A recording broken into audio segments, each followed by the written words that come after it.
வந்து ஒரு படத்தோட தோல்விக்கு அப்புறம் அடுத்த படம் ஹிட் குடுக்குறது வந்து விஜய் சாருக்கு வந்து கை வந்த கலன்னே சொல்லலாம். ஏன்னா, ஆதியோட ஃப்ளாப்புக்கு அப்புறம் தான் போக்கிரி வருது. ம், அதே ம். மாரி அழகிய தமிழன் ஃப்ளாப் ஆகும்போது, சரி அடுத்த படம் வந்து ஒரு பெரிய ஹிட் குடுத்துடணும்பா அப்படின்னு சொல்லிட்டு அவர் எடுத்த படம் தான் வந்து குருவி.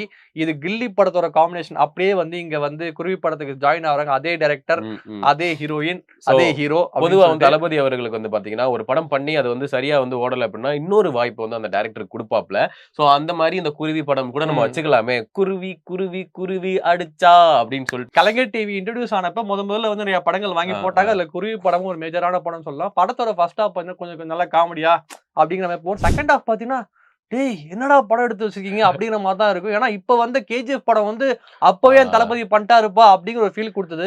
எனக்கு ஃபர்ஸ்ட் டைம் குருவி பார்க்கும்போது செகண்ட் ஹாஃப்ல அந்த கிளைமாக்ஸ் வந்து 2, 3 வில்லன அடிச்சுட்டு விஜய் சார் வந்து அங்க மெயின் வில்லன் ஆ. கோச்சாவ போய் மீட் பண்ற சீன்லாம் வந்து வேற லெவல்ல இருக்கும். அது கிளைமாக்ஸ்ல ஒரு ஆக்டரும் பண்ணியிருப்பாரு.